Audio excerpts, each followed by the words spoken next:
Sam Schaefer here with Sam Schaefer Numismatics, and I have a brand new video for you folks today on the subject, sort of a basic coin collecting subject, about proofs and mint state coins, and how to tell the difference whether one is a proof or a mint state, also known as a business strike.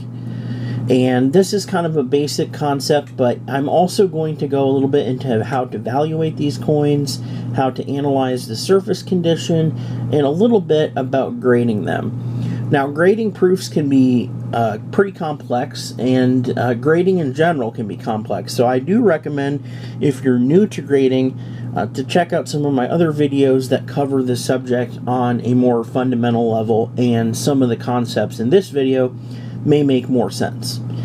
So first I'm going to show a 1964 Kennedy half dollar, which is a business strike.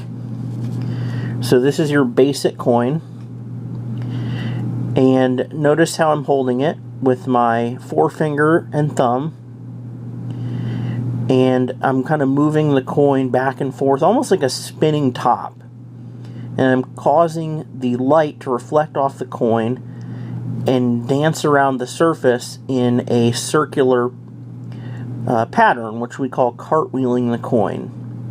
Why we do this to determine if it's a mint state coin is because cartwheeling it is going to show if the coin has any issues on the surface, such as friction marks, scratches, or perhaps environmental damage, which may be corrosion or some pitting on the surface, which is somewhat rare on silver coins, but it is a possibility.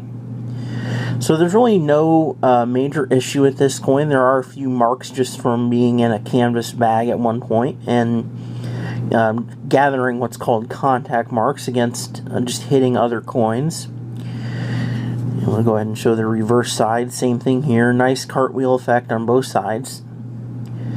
This is a business strike. So this coin was intended by the mint to be used in circulation. Although this coin never circulated, that was its goal. And it probably didn't circulate because Kennedy half dollars were collected and hoarded in large numbers as a memento of the late president, and they were rushed into production because of that reason. In fact, Kennedy's, really it's unusual to find a 1964 date that is circulated. And it is said that the cash registers eventually started not having half-dollar drawers anymore because the half-dollar had been out of circulation for so long because of the intense collecting of these coins. Now, unfortunately, in today's day and age, when rarity is such an important factor of value, these coins are not rare. They do have a 90% silver content, but they are not considered difficult to find. Now I'm going to show a proof version of the same coin. So this is a different preparation of the dies, and it is made differently. Proof coins are made specifically for collectors. And you can tell immediately there's a big difference in how the light reflects off the surface of this coin.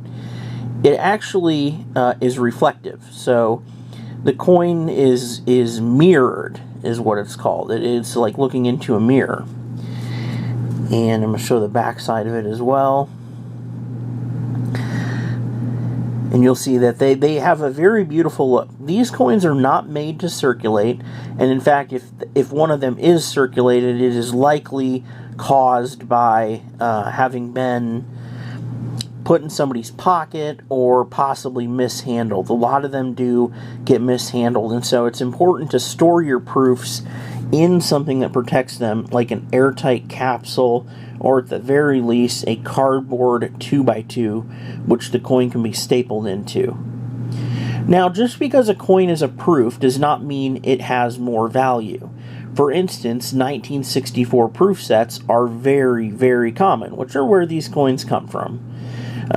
Sometimes they get cut out of these proof sets. This one did because the collector who had it had put it into a Dansko book, which is an album for storing coins. So this collector attempted and did actually complete a full set of Kennedy half dollars from 1964 to nearly the present day. I think this collection stopped in 2012 maybe. And Kennedys are still being made, although they're kind of hard to find these days. I think you have to special order them from the bank. They're not, they've sort of fallen out of favor, but you can still get them in proof sets and mint sets. And proof sets, again, are just simply sets that have proof varieties of the coins, and mint sets have mint state or business strikes. One confusing thing about mint state is that it is also considered a grade. A coin that's never been circulated is called an MS coin, so mint state, and the grades run from 60 to 70. A mint state 60 coin is actually going to be quite ugly. In fact, I might have one I'll be able to show real quick. I'm sort of calling an audible on this video real quick, because I know I have one right here. This is an 1883 Morgan silver dollar, and this coin was graded MS 60. So this is considered to be the worst possible grade of an uncirculated coin. And that sounds like an oxymoron, because uncirculated means never used, and typically that's a good thing. However, in coins, 60 is a grade that means although the coin never circulated, meaning it never rubbed across counters, it was never carried in somebody's pocket, it was never actually spent, it did have a rough life. And this Morgan dollar, for instance, the reason that this coin is so lowly graded is it has all these marks on the surface.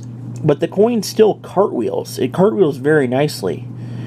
So what happened is it was just simply in the bottom of the canvas bag, which is how the coins were stored, again, like I mentioned, and they would just often take these canvas bags in the mint storage facilities and just toss them, or even they would shovel the coins sometimes. And so this does definitely affect the grade.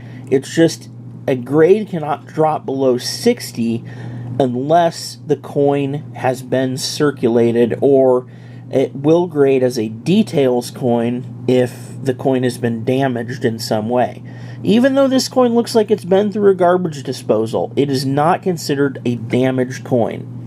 And if you look at the reverse, this is what's really interesting about this coin, and this is why I own this coin. It's actually as a teaching example. The back side of it is really nice. The back side would probably grade like an MS65, maybe even a 66, because it's very, very clean. There's no, and when I say clean, I don't mean actually cleaning the coin. That's not a good thing. But I mean that the surface is clean of marks. There's not a lot of marks on the reverse. So one could prognosticate that this coin probably was in the bottom of a mint bag with the reverse facing down, and basically all the coins contacting it on the obverse. So it's a very interesting example, and that's one reason I keep it. So that's what a 60 looks like. Ironically, an AU58, which would be the lightest possible circulation level to still to grade, means that there's only a tiny amount of friction. So even though 60 is a higher score, a 58 will be a better looking coin. And this is why, this is something for advanced collectors to know. If you're trying to build a nice collection of coins, it is important to buy the coin, not the grade. Although the grade may correspond with a higher value, it can absolutely correspond with worse eye appeal. Generally speaking, the higher end of a 10-point scale within the grading scale is going to be a more beautiful coin for the grading range. So, for instance, a coin that is extra fine would be a coin graded between 40 and 45. And a coin like that, a 45 is going to look nicer than a 40. A 45 is going to look almost like it's not been circulated that much. whereas a 40 is going to look pretty clearly circulated. So it's important to understand the differences between grade and how a coin actually looks. And I want to visit one more subject when it comes to proof coins, and that is how to grade proofs, because they're a little bit different. And that is because proof coins should not actually circulate. So really, the only grades that would exist for proof coins should be very high grades.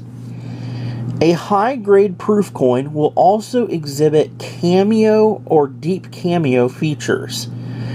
For instance, this bicentennial issue, Kennedy, notice how the fields are basically black or reflective, whereas the design features or the devices are frosted, almost like a mug that's been in the freezer. And it's a really kind of a pretty look. It's a cool look. And so what's interesting about cameo and deep cameo, this being a deep cameo because the frost is so thick on there, is on early issue coins like Franklin $half, and especially on 19th century issues like seated dimes and $half, it's really rare to find deep cameo. Here's a Kennedy $half, and you can from '64, and you can tell a clear difference between that and the bicentennial issue. In just 10 years, they had perfected the minting process that much more to be able to make the coins look that much more cameo. Now, there's a light amount of cameo on this 1964, but it is not enough that the coin would receive a cameo designation. It's still a beautiful coin, but it just would not grade that high. So that's part of the grading, cameo or deep cameo, and then also, or nothing. So without it, it would just say proof, like proof 68 or proof 69. The highest grade of proof is proof 70. And there are certain issues of coins, like Silver Eagles, for instance, that a proof 70 can make a dramatic difference on the value. And the reason for this is because even proofs are not made perfectly. The way they're handled at the mint may cause lint marks, tiny tick marks. There may be blemishes on the surface. There may be tiny little breaks in the cameo. It's hard to say the exact issue that a coin may have, but certain coins are very hard to find in proof 70 condition. The only way to be able to tell if a coin is proof 70 is to have the coin professionally graded. Now, I can look at a coin and I can give you my opinion as to whether it would be a proof 70 by looking at it in hand and studying it with a jeweler's loupe, but I try to consider myself to be an expert in grading, and because it has a dramatic effect on my ability to do my job as a full-time coin dealer, but I'm not a professional grader. The professional graders work for the grading companies, the two main ones being PCGS and NGC, and the two sort of what's fairly or unfairly considered the lesser tier, Annex and ICG. Those are professional graders who only grade coins for a living. They don't deal in coins. So there's a lot to learn when it comes to the differences between proofs and mints, but it's very easy at the basic level, and that is just how the coins were prepared. Understanding, again, to recap, the proof coins have mirrored surfaces, and they may have cameo or deep cameo devices, and then mint state coins are going to be those cartwheel effects. They're coins that are not reflective, that just have normal satin-like surfaces that are made for business. They're made for commerce. And even though not all of them are technically made for commerce, for instance, a bicentennial, this is a mint state bicentennial coin. This coin is made to business strike standards, but it was not actually minted to be circulated. This is a silver 40% variety, and it was only made to be in presentation sets, in proof sets, in mint sets. So That's another odd thing, is that as you get into the more modern era, you'll have mint state and proof that are both prepared only for collectors. But in the traditional sense, mint state coins are meant to circulate for business, and proofs are meant for collectors. I hope this video has been enlightening, and if you have any questions, please submit them in the comments below. I always like to hear your feedback. And again, my name is Sam Schaefer, Numismatic. My name is Sam Schaefer. My company is Sam Schaefer Numismatics, and we are located on the north side of Indianapolis in Fishers. We're open 6 days a week for all your coin-related needs, and we would just be happy to help you out if you have any coins that you would need appraised, graded, if you want to ask about professional conservation. We're just, I do these videos to educate people, because that's something that helped me a lot when I started. And I hope everybody has a great day, happy collecting, and I'll catch you on the next video.